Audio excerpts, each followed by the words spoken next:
विजुगुप्सते यस्तु सर्वाणि भूतान्यम् आत्मन्येवानुपश्यति सर्वभूतेषु आत्मानं ततो न विजुगुप्सते।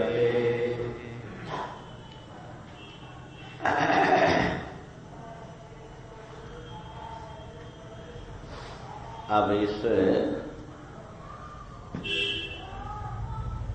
एकत्व दर्शन का जो फल है वो बता रहे हैं।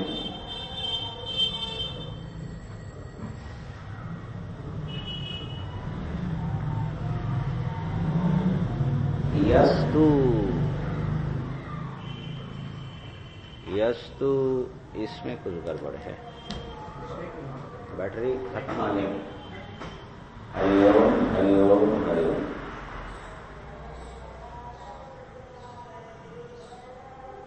यस्तु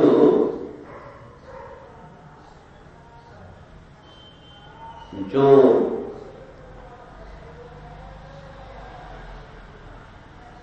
त्यागी मुमुक्षु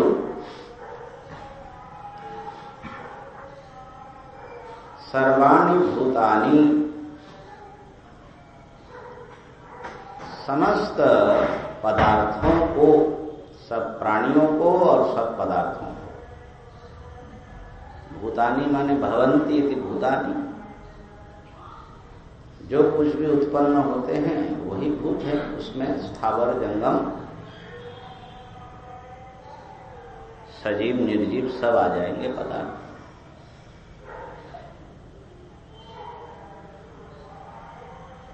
सब भूतों को आत्मनि एव, आत्मनि एव, आत्मा में ही अनुपश्यति, पश्यति देखता है, अपने से भिन्न नहीं देखता, अपने से अभिन्न देखता है। यह अर्थ है। आत्मा में देखता है माने जैसे कढ़ाई में कोई चीज रखा हो, पतीले में दूध रखा हो, ऐसा नहीं। आत्मा में सबको देखना ऐसा नहीं है दर्शन। आत्मा माने आत्मसत्ता, उस आत्मसत्ता में देखता है उन पदार्थों की सत्ता। इसका अर्थ तात्पर्य अर्थ क्या होगा? आत्मा से भिन्न किसी भी वस्तु को नहीं देखता। भाष्यकार स्पष्ट करेंगे। ये बीच बीच में इसका कुछ सेल्फ होगा या स्विच का कुछ होगा। सेल्फ है तुम्हारे पास सेल्फ? उसको बदल करके देखता हूं।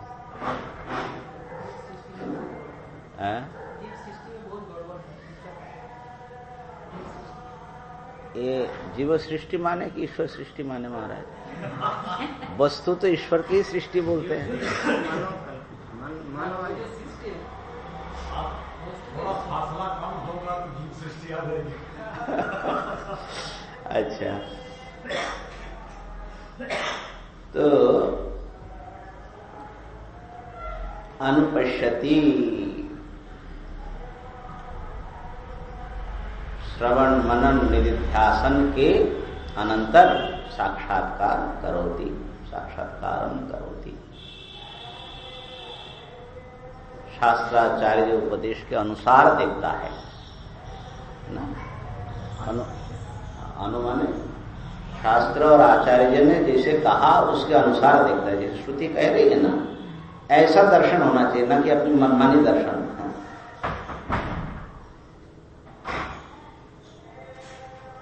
सर्वभूतेषु चात्मानं च, और सब भूतों में आत्मानं माने अपने आप को देखता है।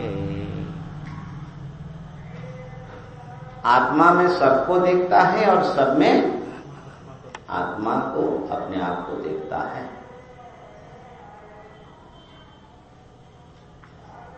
कैसा विलक्षण उनका अनुभव होगा, उनका दर्शन होगा। समस्त वस्तुओं को अपने में देखना और अपने को सब में देखना, ऐसा जब दर्शन होता है ततः माने उस दर्शन के अनंतर दर्शन का फल, हाँ, इस प्रकार दर्शन करने से ततः न बीजुगुप्सते, न बीजुगुप्सते, बीजुगुप्सा, बीजुगुप्सा यानी घृणा, जुगुप्सा, जुगुप्सा घृणा को बोलते हैं।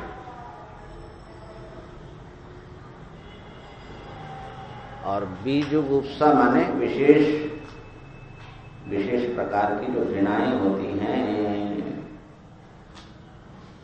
बीजुगुप्सा। घृणा न करोति, उसको घृणा नहीं होती, वो घृणा नहीं करते किसी से। उस दर्शन का फल है घृणा का अभाव।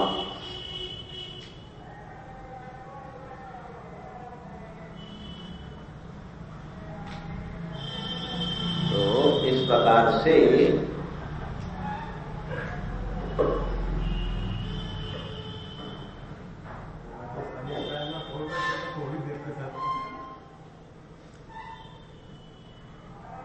सब भूतों में, सब अपने में सबको देखना और सब में अपने को देखना, ये है दर्शन।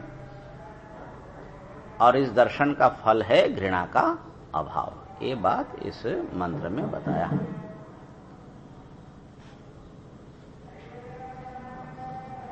अब इसका भाष्य सुन लीजिए, फिर उसमें विशेष विचार करते हैं। यस्तु परिव्राट मुमुक्षुः सर्वाणि भूतानि अव्यक्तादीनि स्थावरान्तानि आत्मन्येवानुपश्यति आत्मव्यतिरिक्तानि न पश्यति इत्यर्थः।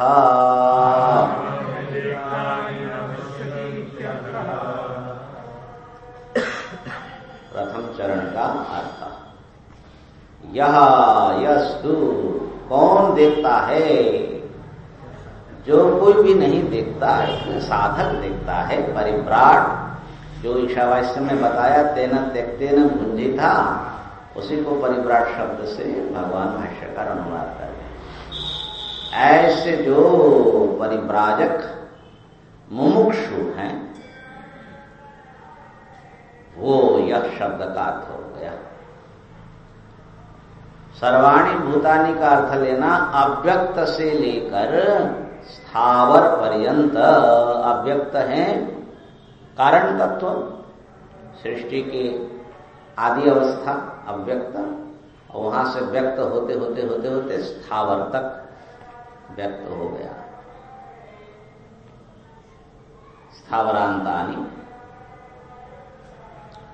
आत्मनि एव अनुपश्यति, आत्मा में ही देखता है का अर्थ है आत्म व्यतिरिक्तानि न पश्यति, अपने से भिन्न किसी भी वस्तु को नहीं देखता। आत्म व्यतिरिक्तानि न पश्यति,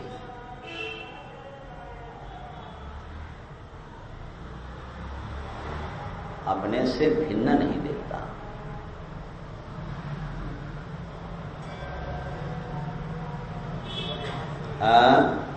आत्मनि एवानुपश्यति, हाँ, यह आत्मा को देखते हुए ही दूसरों को मतलब जो देखना है देखना, हाँ? आत्मा को देखते हुए, ये कहाँ से आया आत्मा को देखते हुए? आत्मनि, आत्मनि का अर्थ क्या है? आत्मा, आत्मा में सप्तमी का एक वचन है, आत्मा में ही, एवं का अर्थ हुआ ही, अनुपश्यति माने देखता है, पश्चात देखता है, आत्मा में ही, आत्मा में ही अनुदर्शन करता है ना। पहले तो भावना किया होगा, समझा होगा, फिर ना दर्शन होगा। दर्शन तो एकाएक नहीं होगा ना, दर्शन, ऐसा दर्शन होने के लिए बड़ी साधना किया होगा ना, तब ना देखेगा। इसलिए हाँ, श्रवण किया, मनन किया, उसके अनंतर दर्शन होगा। तो आत्मा व्यतिरिक्ता न पश्यति, ये उसका अर्थ है। आत्मा में ही देखना, कुंडे बदरम जैसा नहीं देखना है, बैल जैसा रखा है पात्र में, ऐसा नहीं देखना है। आत्मा से भिन्न किसी की भी सत्ता वो नहीं देखता है। अनुका अर्थ पश्चात क्या ठीक लगता है? किसका पश्चात सर्वाणी आत्मा किसका अंतर ये तो 5 बार बता चुके, अब कहाँ थे? मैं बताया, रवि ने पूर्व पक्ष किया, फिर उत्तर दिया, और आज नहीं, कई दिनों से तो बोल रहे हैं। अनुपश्यति दर्शन जो होता है उसकी तैयारी करनी पड़ती है महाराज, तब जाकर के उसके बाद वो दर्शन होता है ना। तो तैयारी क्या है? वही समझ लो कि त्यक्ते न भुंजिता, पहले तो आपने कुर्बन ने व कर्माणी किया, फिर त्याग किया, त्याग करके श्रवण मनन निधिध्यासन में लगे रहे, तब जाकर के दर्शन हुआ। अनु तदनंतरम, ये पूरे साधना के चरम जो है दर्शन है, इसीलिए उसको अनुदर्शन बोलते हैं। नहीं समझे है ना? अनुमान अनंतरम, पश्चात। इसके पश्चात श्रवण मनन आदि के पश्चात शास्त्र अध्ययन, गुरु उपदेश, उसके अनुसार साधना, तब जाकर के दर्शन। अनु में ज्यादा इतना मत दिमाग खराब करो, ये बताओ कि जिसमें बुद्धि लगानी चाहिए उसमें बताइए। आत्मा व्यतिरिक्ता नहीं न पश्यति, अपने से भिन्न नहीं देखता, और जबकि सारी दुनिया हमसे अपने से भिन्न मालूम पड़ रहा है। यह है दर्शन का चमत्कार। समस्त वस्तु को अपने से अभिन्न अनुभव करना, ये है अद्वैत आत्मदर्शन। अच्छा, अब फिर उसको दूसरे ढंग से बता रहे, सर्वभूतेषु आत्मानम, उसका भी अर्थ समझ लीजिए। सर्वभूतेषु च तेष्वेव च आत्मानम तेषामपि भूतानां स्वम आत्मानम आत्मत्वेन यथास्य देहस्य कार्यकरण संघातस्य आत्मा अहं सर्व प्रत्यय साक्षी भूतश्चेतयिता केवलो निर्गुणो अनेनैव स्वरूपेण अव्यक्तादीनां स्थावरान्तानां अहमेव आत्मा इति सर्वभूतेषु चात्मानं निर्विशेषं यस्त्वनुपश्यति। इतना जो है सर्वभूतेषु चात्मानं अनुपश्यति। सर्वभूतेषु च तेषु एवं, जिन भूतों को अपने से अभिन्न देखा, अपने व्यतिरिक्त नहीं नहीं देखा उनको, उन्हीं भूतों में तेषु एव आत्मानम, अपने आप को माने तेषाम अपि भूतानां स्वम आत्मानम आत्मत्वेन, अपनी जो आत्मा है अपने आप को स्वम आत्मानम, मैं जैसे इस देह इंद्रिय मन बुद्धि के साक्षी रूप आत्मा हूं, यही मैं सभी शरीर इंद्रिय मन बुद्धि के भीतर आत्मा के रूप में हूं। स्वम आत्मानम आत्मत्वेन पश्यति, अपनी आत्मा को अपने आप को ही सबकी आत्मा के रूप में देखता है। उसी को थोड़ा स्पष्ट करके बताए, यथा अस्य देहस्य, ये देह जो है, देह माने खाली स्थूल देह नहीं, कार्यकरण संघातस्य, कार्य कारण लिखा है कि करण लिखा है? करण होना चाहिए। ये प्रिंटिंग मिस्टेक बहुत होता है, बहुत जगह कारण हो जाता है। करण शब्द ज्यादा शास्त्रीय हैं। कार्य माने स्थूल शरीर और करण माने इंद्रियां सूक्ष्म शरीर। इनका जो संघात है, संघातस्य, तो ये जो कार्यकरण संघात के आत्मा अहम, इसकी आत्मा कौन है? कि मैं हूं। कौन आप? सर्व प्रत्यय साक्षीभूतः,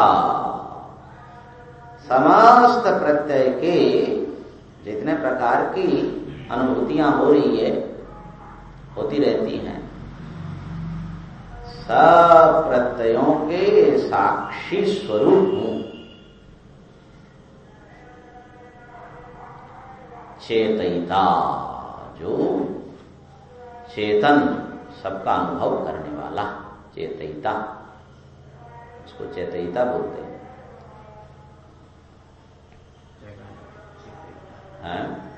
सबको जगह रखने वाला, हाँ, चेताने वाले, चेताओ। महात्माओं का पहले जब आप सुनते थे तो हमको बड़ा खराब लगता था, पतंगे शब्द बोले कुछ चेताया। अरे भाई, चेताया मतलब क्या है? तो स्थूल अर्थ में नहीं, माने उस चेतना का जागरण किया। आप जो भक्तों में जाते हो, शुरू तो वहां से हुआ था। बाद में यह अर्थ हो गया कि कुछ प्रभाव पड़ा कि नहीं तुम्हारा। तो चेताना माने जगाना। तो उसका देने से इसको चेता हाँ, लेकिन चेत, उसका से चेत माने सचेतनता। तो चेतयिता माने जिसकी उपस्थिति से या प्रकटन से ये चेता हुआ है, और जिसके अप्रकट होने पर ये अचेत हो जाएगा, वो है चेतयिता मैं हूं। वो चेतयिता केवलः, वो केवल है। केवल माने बहुत सारे चेतयिता नहीं, एक ही। केवलः माने एकः, चेतयिता केवलः। उसके हाथ पैर टांग ऐसा सब नहीं है। स्वगत भेद से रहित है वो चेतयिता। माने जैसे शरीर अगर चेतयिता होगा तो उसका तो हाथ है, पैर है, फलाना। वो जो चेतयिता है वो ऐसा नहीं है। स्वगत सजातीय विजातीय भेद से युक्त सत्ता नहीं है। वो बड़ा विलक्षण चीज है। कारण क्योंकि हर वस्तु को हम लोग सावयव रूप में ही जानते हैं ना। पुस्तक हो, ये टूल हो, मकान हो, बॉडी हो, उसमें बहुत सारे अवयवों को जोड़ से ही बनता है। तो आत्मा नामक की जो पदार्थ है चेतयिता, वो भी कहीं ऐसा तो नहीं है बहुत सारे चैतन्य अणु से जुड़ जुड़ करके वो एक चेतन बना हुआ है, ऐसा तो नहीं, केवल निरवय अखंड। और अतएव निर्गुण, वो जो है निर्गुण है, सब प्रकार के गुण धर्म से रहित है। निर्गुण, जब त्वम पदार्थ का शोधन हो जाएगा तो इसी स्वरूप में वो आत्मसत्ता, हमारी जो अपनी सत्ता है, इसी रूप में उपस्थित होगा। केवल चैतन्य स्वरूप, अनेनैव स्वरूपेण, इसी स्वरूप से, इस देहेंद्रिय मन बुद्धि के भीतर, कार्यकरण संघत के भीतर जिस रूप में वो सबका साक्षी बना हुआ है, उसी स्वरूप से वो सबका अव्यक्तादीनाम स्थावरांतानाम, अव्यक्ता से लेकर के स्थावर पर्यंत अहम एव आत्मा, ये जो अहम है शुद्ध रूप, ये अहम जैसे इस देहेंद्रियादि की आत्मा है, इसी प्रकार ये अव्यक्त से लेकर के स्थावर तक सबकी आत्मा है। ये है सर्वभूतेषु चात्मानम, सर्वभूतों में अपने आप को देखना। निर्विशेषण, तो सब भूतों में वह एक ही आत्मा होगी, तो आत्मा भिन्न भिन्न या विशिष्ट विशिष्ट नहीं हुआ। निर्विशेषण, यस्तु अनुपश्यति,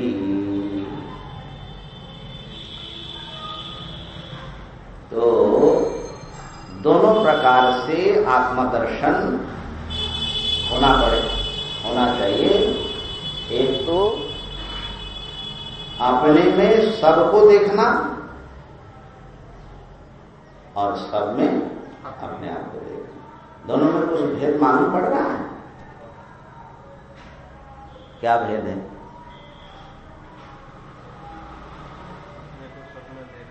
हाँ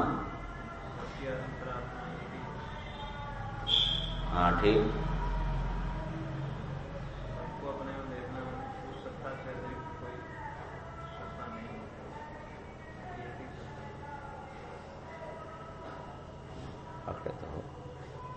मैंने ये आपके न्याय की भाषा में बोले, सर्वाणि भूतानि आत्मनि एव पश्यति, माने आत्मा है अनुयोगी और सर्वभूत है प्रतियोगी ना। तो आत्मानुयोगिक सर्वभूत प्रतियोगिक दर्शन है, और दूसरा जो दर्शन है वो भूतानुयोगिक आत्मा प्रतियोगिक दर्शन है। ठीक है ना? तो अब दोनों दर्शन, ये तो न्याय की भाषा खाली हो गई, लेकिन दोनों दर्शन का सार क्या निकला? तो पहले दर्शन में सब भूतों को अपने से अभिन्न जानता है।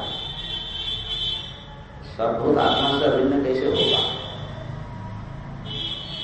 तो पहले देखो, सब भूत क्या किसी से, किसी एक सत्ता से अभिन्न है?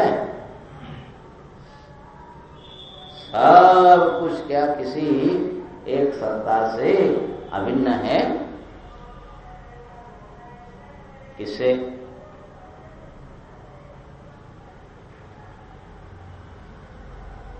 अरे भैया, ईशा वैश्य तो सुनकर जा रहे हैं।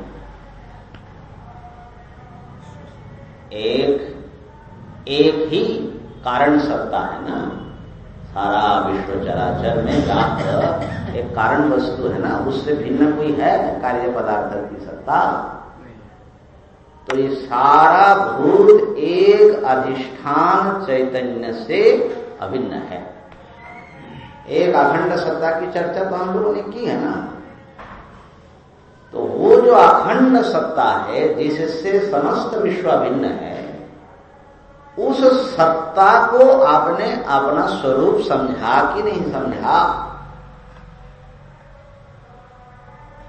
अगर उससे आप अपने आप को अभिन्न मानेंगे तो आपसे सारा भूत अभिन्न हो जाएगा। ठीक है ना? अधिष्ठान सत्ता को अपना स्वरूप समझना। तो अधिष्ठान सत्ता से भिन्न किसी भी वस्तु की सत्ता नहीं है। तो इसलिए आत्मा की अधिष्ठानता का अनुभव करना, यह है प्रथम दर्शन में ये बात बताई। आत्मा को अधिष्ठान माने समस्त भूतों के अधिष्ठान के रूप में, कि एक आत्मा ही तत्त नाम रूपों में दिख रहा है, प्रतीत हो रहा है। तो इस अधिष्ठान सत्ता का आविष्कार ये प्रथम दर्शन का तात्पर्य है, अधिष्ठानता। और दूसरे में क्या है? सब भूतों में अपने आप को देखना। मैंने इसलिए बता रहा हूं कि सुनने में, बार बार बोलने में भी उलट पलट बहुत होगा। जब आप बोलने की भी कोशिश करोगे तो किस में क्या डाले हुआ झंझट आ जाती है। तो सब भूतों में अपने आप को देखना ये कैसा है? नहीं, सब भूत तो अधिष्ठान हो ही नहीं सकता। भिन्न भिन्न पदार्थ तो अधिष्ठान नहीं हो सकता। अधिष्ठान तो एक ही वस्तु होगा। सर्प अध्यस्त है, रज्जु उसका अधिष्ठान है, रज्जु सत्ता ही सर्प रूप से प्रतीयमान है। इसी प्रकार एक अखंड सत्ता ही सारा विश्व चराचर के रूप में प्रतीत है। ये प्रथम दर्शन का अर्थ हो गया। दूसरे दर्शन में अपने आप को सब में देखना। वो क्या है? अपना आपा का मतलब है साक्षी। तो आत्मा को हम लोग साक्षी के रूप में जानते हैं। जो साधक है, जो विचारक है, आत्मा माने देहेंद्रिय थोड़ी आत्मा है। जो साक्षी है इसमें, जैसे कि भाष्यकार ने कहा, सर्व प्रत्यय साक्षी। सर्व प्रत्यय साक्षी।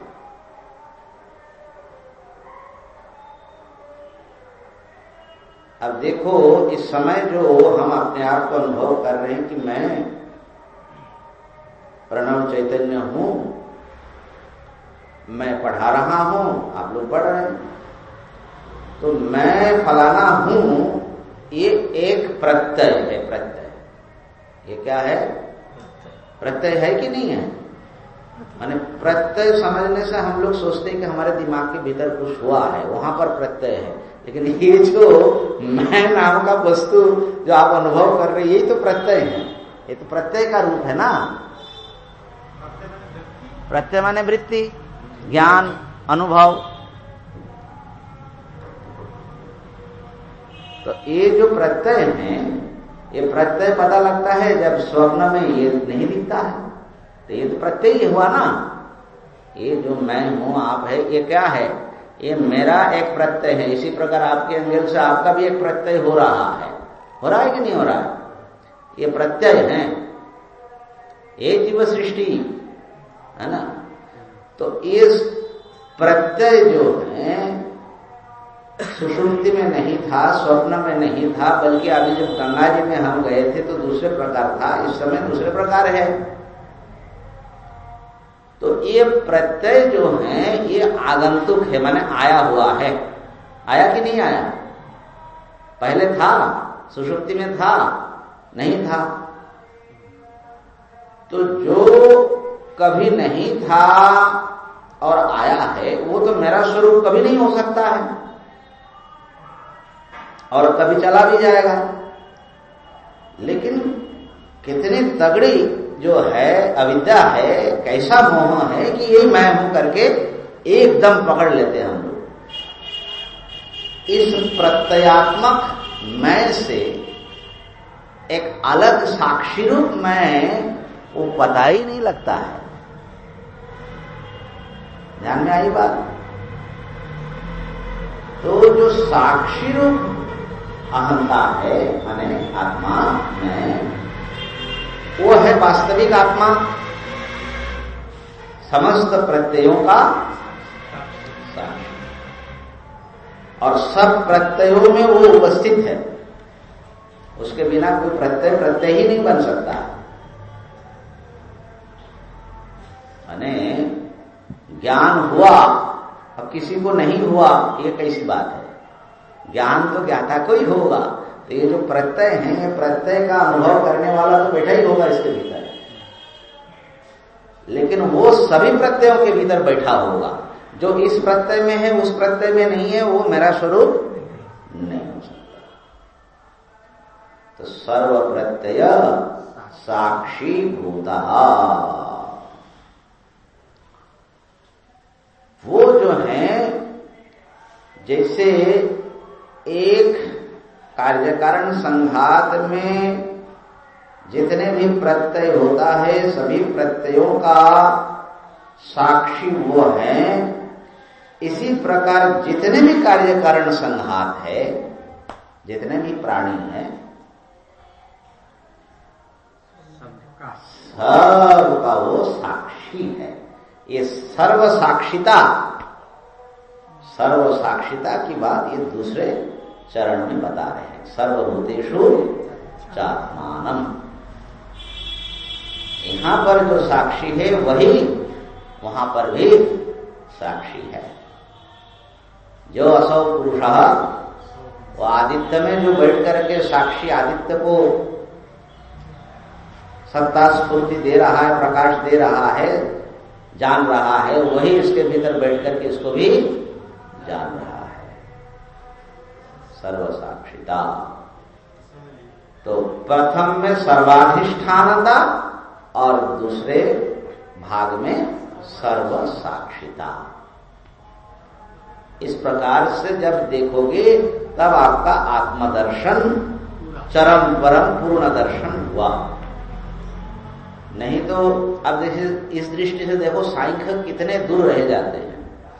सांख्य या योग वाले वो एक व्यक्तित्व के भीतर यहां के सभी प्रत्ययों का साक्षी तो है ये पुरुष, लेकिन वो पुरुष जो है भिन्न भिन्न पुरुष मानते हैं। तो कोई एक सत्ता सर्व साक्षी है ऐसा नहीं मानते। और अधिष्ठानता तो जाने ही दो, तो प्रकृति को स्वतंत्र ही मान लिया, सारे जगत का अधिष्ठान तो एक जड़ प्रकृति को ही मान लिया। तो वो पुरुष स्वयं ही अधिष्ठान तो बना ही नहीं। लेकिन आपने वेदांत दर्शन में आत्मा कौन है? जो समस्त विश्व चराचर का अधिष्ठान है और जो सबका प्रकाशक साक्षी चैतन्य है। हाँ, क्या पूछ रहे थे?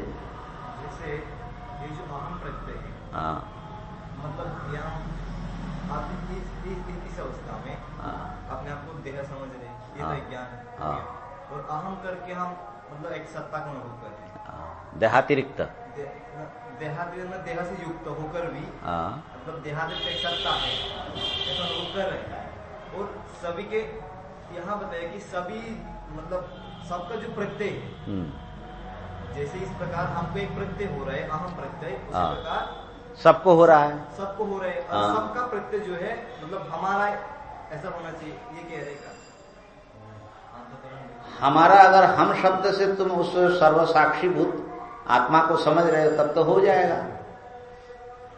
फिर ये जो हम इस देह का जैसा अनुभव कर रहे हैं, हम इस प्रकार दूसरे देह का भी अहम होना चाहिए। हम नहीं, तुम तो अहम करके प्रत्यय को पकड़ रहे हो ना। तो प्रत्यय रूप जो अहम है वो आत्मा नहीं है, वो तो आभास है, चिदाभास है। तो प्रत्येक का आभास चैतन्य सबके शरीर में अलग अलग है। तो एक जो आभास चैतन्य वो दूसरे आभास चैतन्य का प्रकाशक नहीं हो सकता है। तो आभास चैतन्य को भेद करके जब तक तुम साक्षी चैतन्य तक नहीं पहुंचोगे और उस साक्षी ही सब में है, इसको नहीं समझोगे तो ये बात भ्रांति तो जाएगी नहीं। ये तो जबरदस्त भ्रम है ना। यही तो हम लोगों की मूला विद्या का तगड़ा रूप है, जिसके कारण ये भेद भ्रांति है और संसार बंधन है। हाँ, इसीलिए मैंने पहले ही कहा कि एक अहम प्रत्यय रूप है और एक अहम उसका साक्षी रूप है। तो जब तक ये प्रत्यय अहम और साक्षी अहम को अलग नहीं कर लोगे तब तक बात बनेगी नहीं। साक्षी अहम अलग हो गया। हाँ आत्मा देखने लग रहे हैं। हाँ, उनमें जो चेतना है, अनुभव है, सब में है, वो सब में है बाबा। यही तो बड़ी बात है ना। ये खाली शब्दों में नहीं है कि हम सबको एक भावना से सब मैं हूं ऐसा, ये भावना करने की बात नहीं है, ये रियलिटी है। सबके भीतर सचमुच वही है। जैसे कि हमारा अनुभव अभी जो है, हाँ, मैं देह में हूँ, बस उसमें नहीं हूँ। हाँ, ऐसा अनुभव है। अगर साक्षी अगर सब में हूँ, वही में अगर सब में हूँ, हाँ, तो हमको सबके अनुभव होना चाहिए, लेकिन अहम प्रत्यय कारण। हाँ ठीक है, माने केवल साक्षी स्वरूप को उपाधि से अलग करके हम समझ नहीं रहे, तो हम अपने आत्मा को देह, इंद्रिय, मन, बुद्धि और चिदाभास से जुड़ करके साक्षी को अनुभव कर रहे हैं ना। तो जैसे घटावच्छिन्न आकाश तो छोटा ही हो गया ना। घटावच्छिन्न घट के साथ जोड़ करके जब देखोगे तो आकाश तो इतना मालूम पड़ेगा, लेकिन पूरा घट से अलग करके जब उस आकाश को देखने लग जाओगे तो वो आकाश एकाखंड हो जाएगा। ये है अहम प्रत्यय कभी छूटने वाला है। अहम प्रत्यय रहे, लेकिन अहम प्रत्यय से भिन्न एक साक्षी है, इसको अहम समझ ले। इतना ही तो करना है। अहम प्रत्यय से असल में हम लोगों को कोई दिक्कत नहीं है। अहम प्रत्यय रहे ना रहे, बल्कि अहम प्रत्यय रहेगा तभी ज्ञान अज्ञान ये सब बातें होगी। माने चिदाभास को ही ज्ञान अथवा अज्ञान दोनों अवस्था हो सकती है। तो अहम ही तो जानेगा, लेकिन अहम अभी अज्ञान से बिल्कुल आच्छन्न है। अहम, साक्षी, देह, इन सब को एकाकार करके समझ रहा है कि ये मैं, उसको विवेक नहीं है। अहंकारस्य तादात्म्यम चित छाया देह साक्षी भी, तीन अलग अलग चीजों को एक मान करके बैठा हुआ है। इतना घनघोर अज्ञान में पड़ा हुआ है। तो इसलिए ज्ञान तो इस अहंकार को ही होगा जब उसको विविक्त दिखने लगेगा। ये समझे ना। अहंकार से ज्यादा दुश्मनी भी नहीं पाल लेना। हाँ, इसको समझाने की कोशिश करना पड़ेगा कि अहंकार अलग है, अहंकार का जो साक्षी है वो अलग है।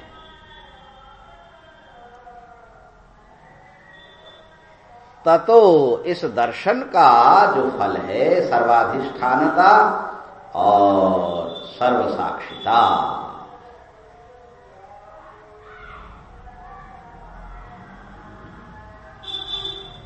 ये बात बिल्कुल एकदम लगभग इसी शब्दावली में गीता जी ने दोहराया 6ठे अध्याय में ना। यस्तु सर्वभूतस्थम आत्मानं सर्वभूतानि आत्मनि ईक्षते योग युक्तात्मा सर्वत्र समदर्शनः।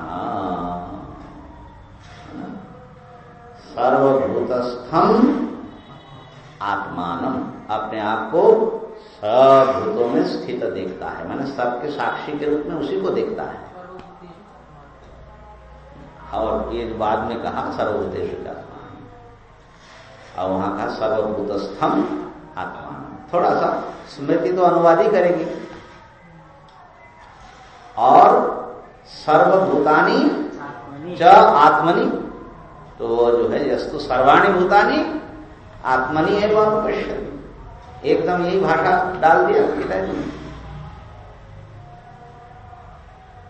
ऐसा जो देखता है अपने को सब के भीतर स्थित, सब में स्थित देखता है, और सबको अपने में स्थित देखता है। ऐसा कौन देखता है महाराज? ईक्षते योग युक्तात्मा, जिसने वेदांत सम्मत योगाभ्यास किया है। वेदांत सम्मत इसलिए बता रहा हूं, खाली चित्त वृत्ति निरोधात्मक नहीं है ना। ये वेदांत ने जिस प्रकार के योग की बात कही, एक एक करके साक्षी को जोड़ो, वही साक्षी जो है सर्वाधिष्ठान है, माने तत्वम पदार्थ का जो अभेद।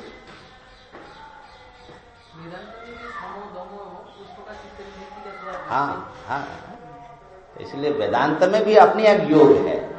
भाष्यकार कहते कि ये वैदिक योग है, माने वेदांतोक्त योग है। ब्रह्मसूत्र भाष्य में वो जो सांख्य योग जो है, जो भेद में ले जाकर के समाप्त किया अपना दर्शन, बोले वो अवैधिक है, क्योंकि भेद में अंतिम स्थिति नहीं होनी चाहिए।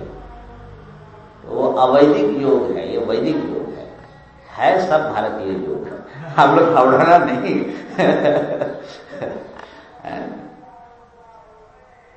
तो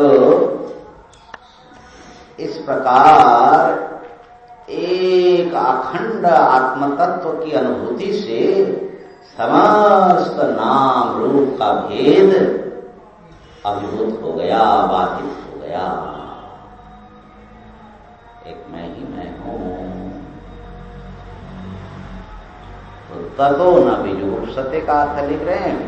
इस प्रकार निर्विशेष आत्मसत्ता को जो देखता है, यहां पर अनुपश्यति का व्याख्यान नहीं किया, लेकिन कठोपनिषद आदि में नाना जगह पर यह अनुपश्यति शब्द आता है। तो भगवान शंकराचार्य ने यही शास्त्राचार्य उपदेशम अनु ये अर्थ करते हैं।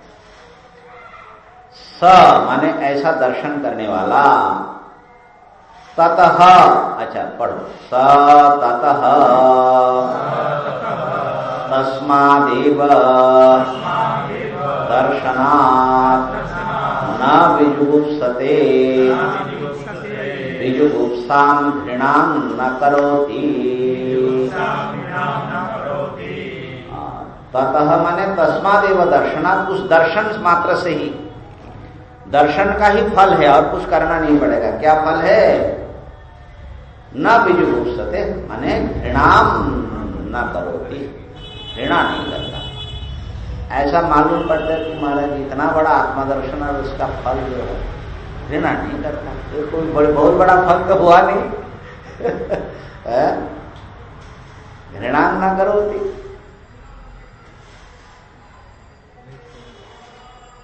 तो ये जो घृणा है, ये घृणा ही द्वैत या भेद दर्शन को बतलाता है। भेद दृष्टि होगी तभी घृणा होगी, वो बता रहे हैं, भाष्यकार स्पष्ट कर रहे हैं। प्राप्तस्यैव अनुवादोऽयम् सर्वा हि घृणा आत्मनो अन्यद् तुष्टं पश्यतो भवति आत्मानमेव अत्यंत विशुद्धं निरंतरं पश्यतो न घृणा निमित्तं अर्थान्तरमस्ति इति प्राप्तमेव ततो न विजुगुप्सते इति। ये घृणा न करना ये कोई विधि नहीं है। घृणा न करना साधक के लिए तो विधि है, लेकिन यहां पर कोई विधि नहीं है, क्योंकि ये जो है एकात्म दर्शन का फल स्वाभाविक है कि ये ऐसा ही हो जाता है। वो कोई घृणा करने के लिए उसको कुछ बचता नहीं है। हम लोगों को तो चेष्टा करके घृणा दूर करना है, लेकिन ज्ञानी के लिए ये स्वभाव प्राप्त है। हाँ, फिर कैसे घृणा करेगा? सर्वा ही घृणा, कोई भी घृणा हो किसी भी रूप में, घृणा के बहुत सारे रूप होते हैं। आत्मनः अन्यत् अपने से भिन्न दुष्टम पश्यतो भवति, अपने से भिन्न किसी दोष युक्त पदार्थ को देखने से होता है। आत्मा से भिन्न देखने से घृणा नहीं होगा। आत्मा से भिन्न यदि सुंदर पदार्थ हो तो आकर्षण हो जाएगा। हाँ, तो आत्मा से भिन्न हो और दोषयुक्त दिखे तब जाकर के घृणा होगी। अब अपने शरीर के भीतर जो मलमूत्र आदि हैं, जो कुछ है, घृणा नहीं होती है, आत्मबुद्धि है। आत्मबुद्धि है ना।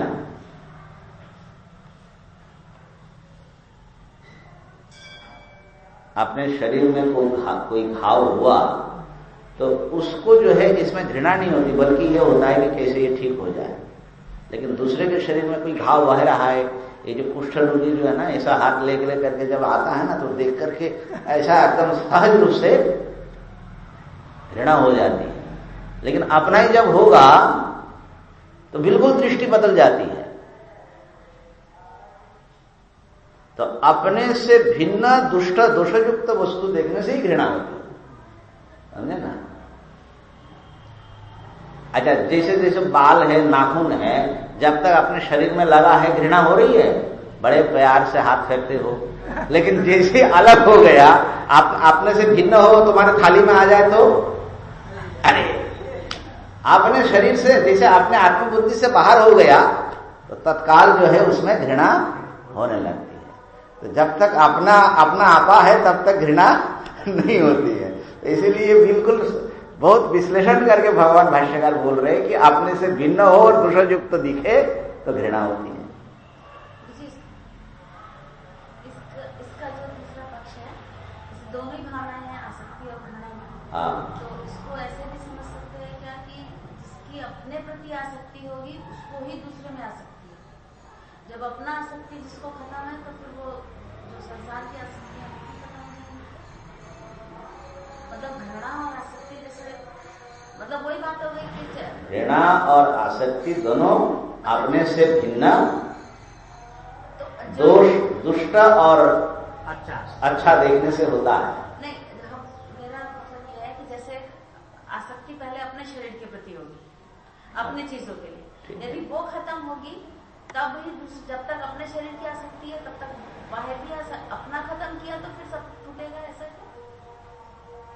मैंने ये बात तो आता है योग सूत्र में कि जब अपने शरीर का विश्लेषण योगी करता है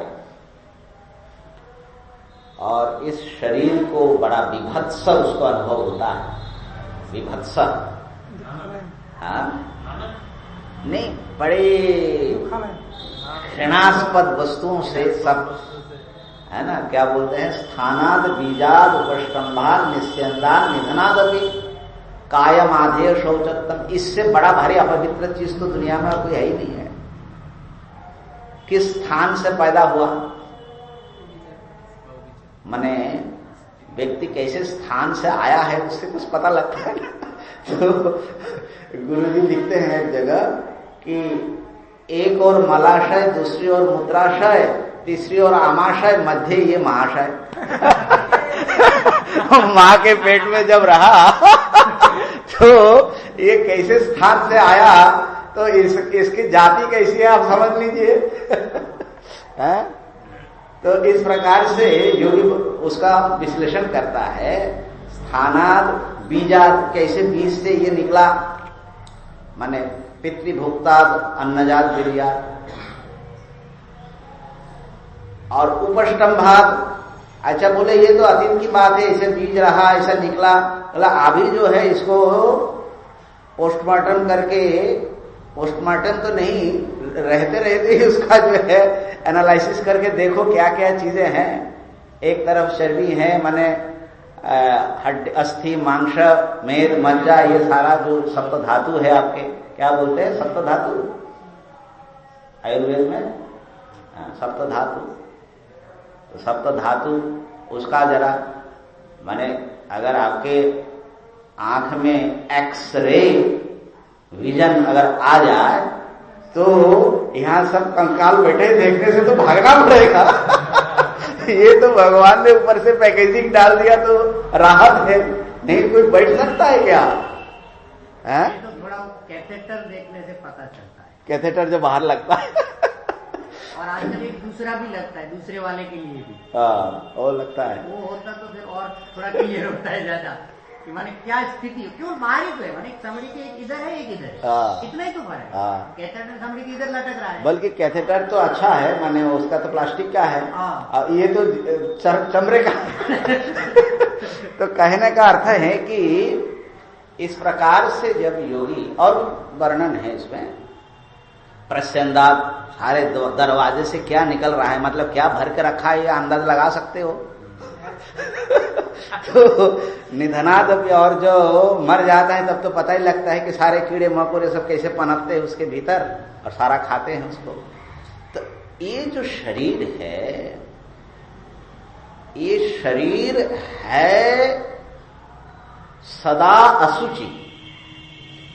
पंडिता यशुचिम विदु आधेय शौचत्वम।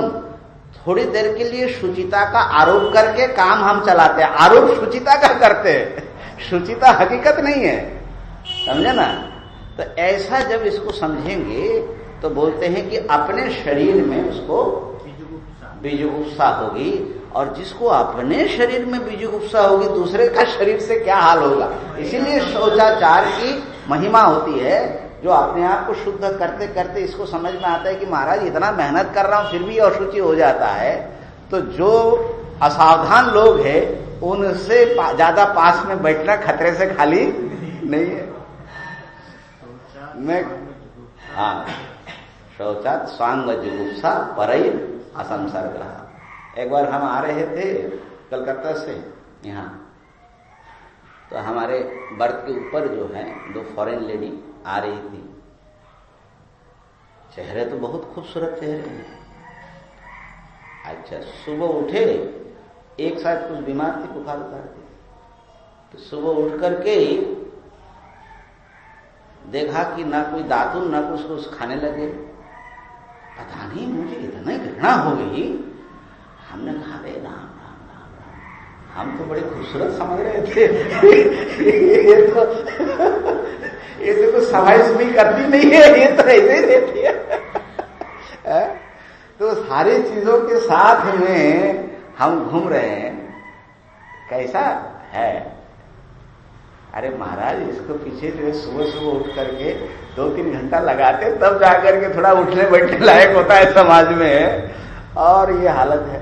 तो कहने का अर्थ है कि ये तो अलग चीज है। आत्मा सदा जो है परम प्रेमास्पद है, और जब आप आत्मदर्शन सबके भीतर करोगे तो सब में एक अत्यंत प्रेम, शुद्ध प्रेम का आविर्भाव होगा। ततो न बिंदु, सबको जो अपना स्वरूप देखोगे, यहां आत्मदर्शन की बात है, तो बीजुगुप्सा नहीं होगी। क्यों नहीं होगी? क्योंकि अपने से भिन्न कोई नहीं है और दुष्ट भी कोई। आत्मानमेव अत्यंत विशुद्धम, अपने आप को ही जो कि अत्यंत विशुद्ध है, आत्मसत्ता। जैसे रेता में खूब पानी आप देख रहे हैं, मृग मरीचिका, तो क्या रेता का एक कण भी गिला होगा? इसी प्रकार दोष गुण का कितना भी अध्यास आप कर लो, उससे अधिष्ठान बिंदु मात्र अणुमात्रेणापि न संबद्धते। आत्मानमेव अत्यंत विशुद्धम निरंतरम पश्यतो, निरंतर देख रहा है। ये एक प्रकार से अणु का दूसरा अर्थ भी है। अणु का एक अर्थ जैसे पश्चात दर्शन होता है, इसी प्रकार अणु का अर्थ है निरंतर दर्शन करना।